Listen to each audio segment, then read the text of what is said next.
Ownership was always very important to me. If I wasn't in this business, I would be an architect, but I wanted to not only just design the house, but build the houses and own the houses and sell them. My father was a subcontractor, and he would get paid on Fridays and be so happy that he had made $800, but I would watch the man that owned the house sell it and make $80,000. So I always knew that there was more power in the man that owned the house rather than the man that actually was working on it and building it. So I always wanted to be the guy that owned the house. So naturally, when I went into film and television, it had to be that way. Watching examples like Oprah owning the Oprah Winfrey Show and understanding what that meant, that was very, very important to me. And I think that I am a testament to anybody who wants to get into this business. Ownership changes everything.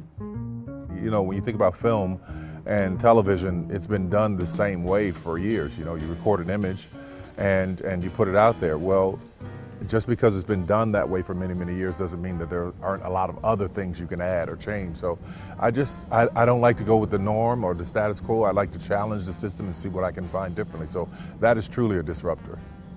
So this is the residence.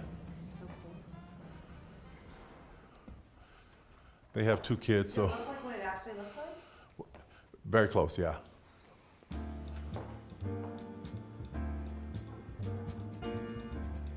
Their daughter's room.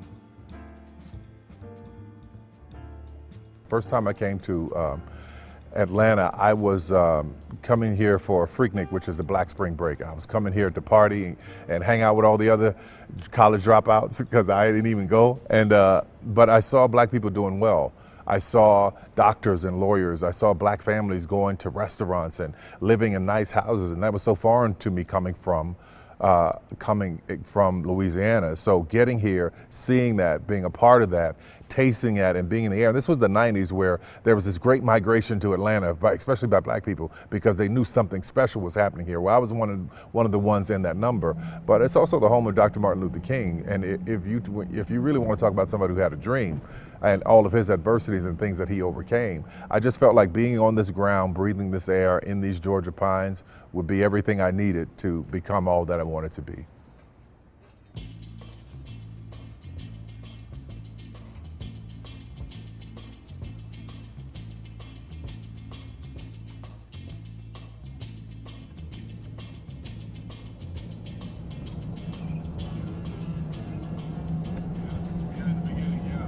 I wrote all the music. I directed the show. I would show up and hang the lights. I was driving the truck in the beginning. Okay. Yeah, I'm no stranger to hard work.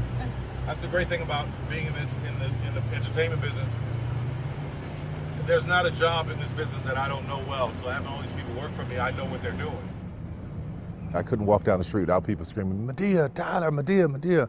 And then I got to Hollywood and they had no clue to what I'd done, who I was, or the following that I had. So I went to a couple of studios and they were like, well, we want to change this, we want to change that in your script, we want to change this, and da-da-da-da. I'm like, no, not changing that, and I need to own it. And I was completely willing to walk away from it because I have an audience that has been so endearing to me, so powerful and so strong, and so my support and my rock by my side.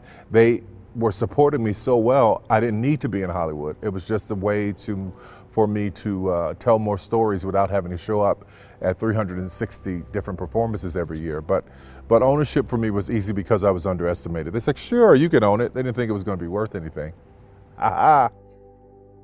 I feel like it was humble beginnings, and I feel like it's even more humbling for me now, even having all of this access to things. It's really, really great, but the important part of all of that is understanding what this is about, that is beyond me.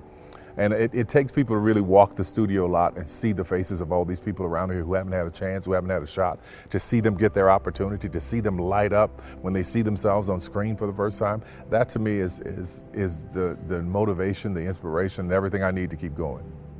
I've been on many, many movie sets around in my lifetime, and to walk in and not see one black face or very few women on the set, it's always been troubling to me. I thought, wow, there is not one black person that is working on this crew of 400. Even if you just did the statistics and the numbers, it should make sense that there would be at least one. So I wanted to foster an environment where minorities and women and people, LGBTQ, anybody who wanted to come and work and do a great job was welcome. What I found is that if you invest in the underdog, if you invest in the people who haven't had the opportunity, the level of gratitude and understanding for what is happening for them is so powerful. It's just wonderful.